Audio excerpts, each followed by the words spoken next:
আসসালামু আলাইকুম। গতকালকে আবারও ২টা পুরুষ কবুতর কিনে এনেছি। যেহেতু এই কবুতরগুলো আমি বিকেলবেলা নিয়ে এসেছিলাম, যার কারণে আমি এক্সট্রাভাবে তাদেরকে আর আটকাইনি, এই খোপের মধ্যে দিয়ে দিয়েছিলাম। এদের পাখাটা বাঁধা ছিল বিধায়, কিন্তু কারণবশত একটার পাখা একটা বাঁধা ছিল, যার কারণে সে খোপের মধ্যে দেওয়ার কিছুক্ষণ পরে সে উড়াল দিয়ে চলে যায়, আর তাকে অনেক খোঁজাখুঁজির পরেও পাওয়া যায়নি। আর আরেকটা যেটা আছে সেইটাকে আমি খোপের মধ্যে পরে আটকিয়ে রাখি। তো পরের দিন সকালবেলা আমি এই কবুতরটাকে এক্সট্রাভাবে রাখার জন্য একটা খাঁচা নেই, খাঁচার মধ্যে তাকে বন্দি করি। আর যেইটার সাথে আমি এই কবুতরটা জোড়া দিব সেই কবুতরটাও আমি ধরে এই খাঁচার মধ্যে আটকিয়ে রাখি। ১-২ দিন আটকিয়ে রাখার পরে যদি এদের মধ্যে দেখি যে একটা মহাব্বতের সৃষ্টি হয়ে গেছে কিংবা চীনা পরিচিত হয়ে গেছে, তারপরে আমি এদেরকে ছেড়ে দিব।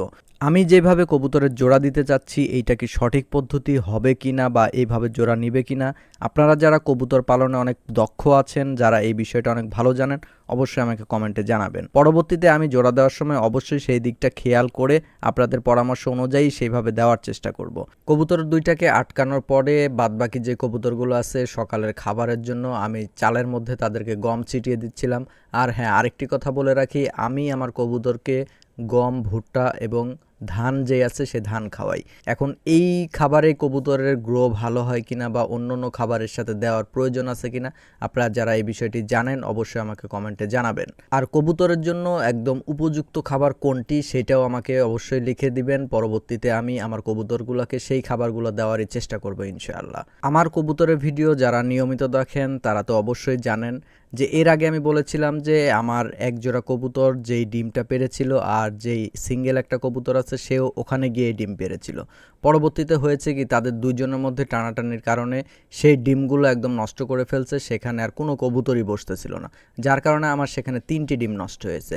আর আরেক যে জোড়া কবুতরটা বসেছিল সেটাও কি করেছে, তারা 2টা ডিম পেড়েছে কিন্তু সেখানে একটা ডিমে তা দিচ্ছিল আর আরেকটা ডিম এমনিতে সাইড করে রাখতেছিল। পরবর্তীতে আমি সেই পাশের যে ডিমটা সাইড করে রেখেছিল সেই ডিমটা আমি নিয়ে তাদের নিচে দিই।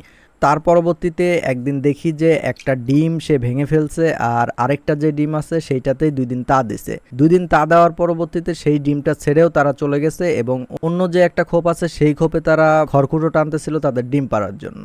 আলহামদুলিল্লাহ পরবর্তীতে 3 থেকে 4 দিন পরে যে প্রথম যে জোড়াটা সমস্যা হয়েছিল ওই জোড়া আবার ডিম পেড়ে তারপরে তায়ে বসছে। আর যে দ্বিতীয় জোড়াটা ছিল সেই জোড়াটা এখনো ডিম পারে নাই, সে খড়কুটো এখনো টানতেছে। তো দেখা যাক ভবিষ্যতে সে কি করে আর এরকম সমস্যা থেকে আমি কিভাবে মুক্তি পাবো বা ওই সিঙ্গেল কবুতরগুলো কি করা যায়, আবার এনে জোড়া দিলে সেটা ভালোভাবে জোড়া নিবে নাকি সিঙ্গেল কোনো কবুতর যদি হয় তাহলে সেটা বিক্রি করে ফেলবো। আপনারা যারা এই বিষয়ে জানেন তারা অবশ্যই আমাকে একটু জানাবেন, তাহলে আমি অনেক উপকৃত হব।